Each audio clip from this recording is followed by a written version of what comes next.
I mean, maybe help really is coming to Washington State. But either way, I think that Chris Reykdal's day of reckoning is coming for what he has done to public schools in the state of Washington as the public school superintendent. The Department of Education announcing late yesterday that it has launched a special investigation directly into the Washington State Superintendent's office. I'll read from their press release. It says, today, the Title IX Special Investigations Team, a joint initiative of the U.S. Department of Education and the U.S. Department of Justice, launched a directed investigation into the Washington office of the Superintendent of Public Instruction. The investigation comes amid reports, including, honestly, reports on our show that originated here, that OSPI has imposed requirements on school districts that potentially violate federal law. Specifically, multiple Washington state school districts have reported that OSPI is requiring school boards to adopt policies that allow males to participate in female sports and occupy female-only intimate facilities, thereby raising substantial Title IX concerns. This is great news, and it is obvious, and it's what we've been waiting for and what we've been reporting on. You know, we've done a series of stories, not only looking into, of course, the ridiculousness of boys competing against girls, but also the threatening letters that Chris Reykdal has been sending to school districts that dare dissent from this radical gender ideology, essentially threatening them that there will be consequences. Well, now he's the one getting the threats, and it's coming from the U.S. Department of Justice. So I got so many texts, a flurry of texts as this news came out yesterday, from parents who we fought alongside on parental rights, and parents of kids who we've had on this show talking about wanting to protect girls' sports and girls' spaces. I do want to give credit to Congressman Dan Newhouse of our state. We had connected to Dan's office. I believe Nicole had helped them out, contacting a few individuals who we'd featured on the show, stories of young female athletes. So they specifically reached out to us and basically said, look, the congressman wants to elevate these stories to the White House to the extent possible. Can you get us in touch? One of them happened to be a family that is in his district with one of his constituents. And so he did that. And I want to give him credit for that. He released a statement yesterday saying, I commend the U.S. Department of Education for initiating this investigation as we work to restore common sense and fairness in Washington's classrooms and athletics. The state of Washington is actively ignoring an executive order and threatening federal funds to schools in the process. OSPI must be held accountable for their attack on parental rights. And I like the way he words that because, yeah, it's OSPI that's risking federal funds. It's not, a threat from the Trump administration. They're the ones to blame. No, it's OSPI that's risking federal funds by continuing to do something that the vast majority of sane people don't want them to do.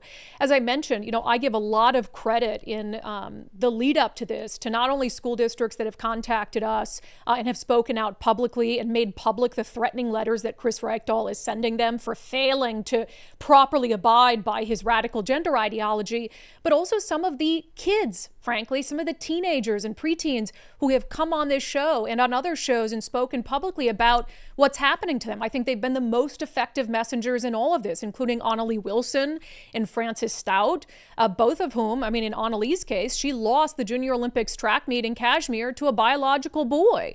And in Frances Stout's case, she had to chose to sit out to do the right thing, her final basketball game of the year, because there was a biological boy playing on the other team.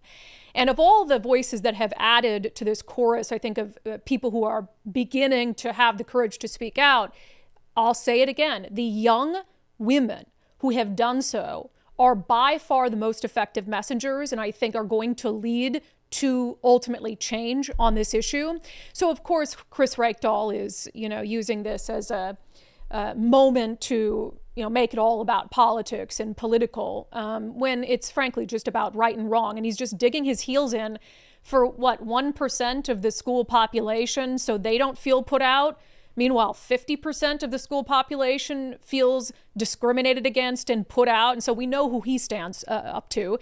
He said, this investigation is the latest target in the administration's dangerous war against individuals who are transgender or gender expansive.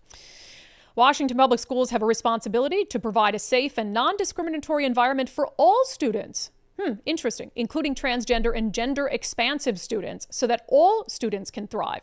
Meanwhile, he has never made an acknowledgement that him putting transgender students on a pedestal, which is what he's doing, doesn't create an environment where all students can thrive, doesn't create an environment that's safe and non-discriminatory for all students.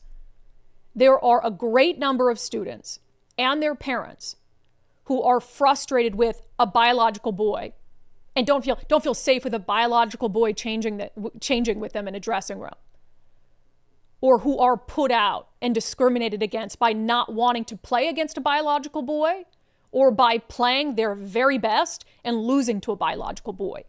So Kruse doesn't care about those students, and there's a solution to make sure everyone feels safe and respected to the extent possible.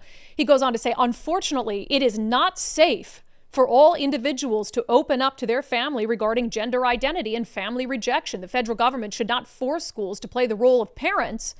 Interesting. When it comes to gender identity. So there he's talking about another aspect of this, where our state dictates from the mount that schools should keep a secret like gender identity from parents.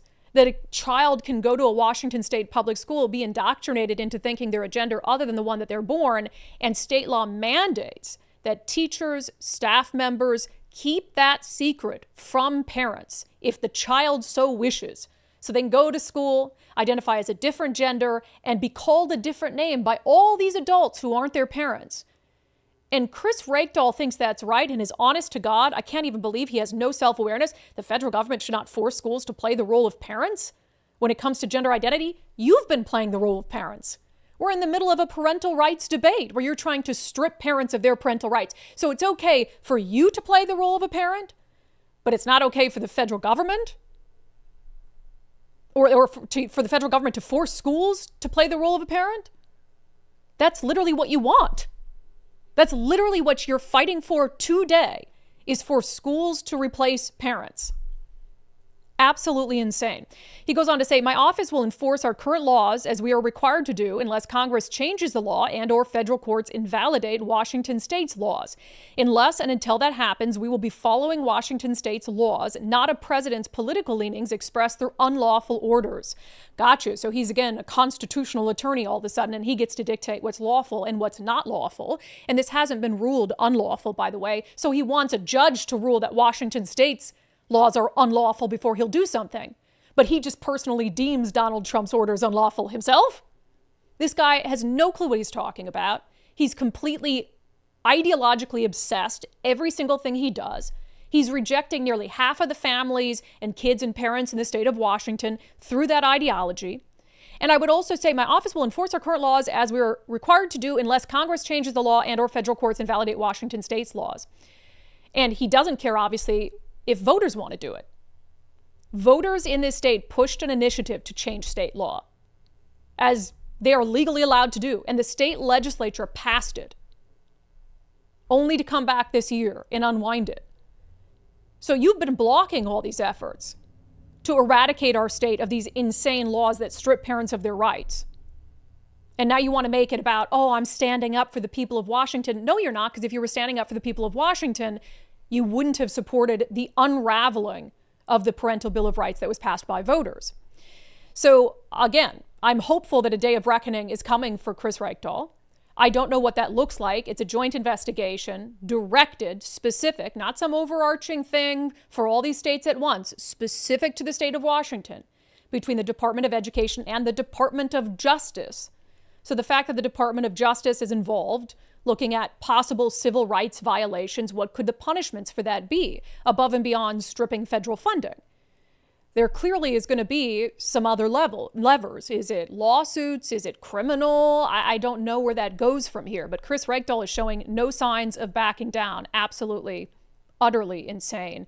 But that is such great news. I'm so happy to hear that we're finally getting some attention here in the state of Washington.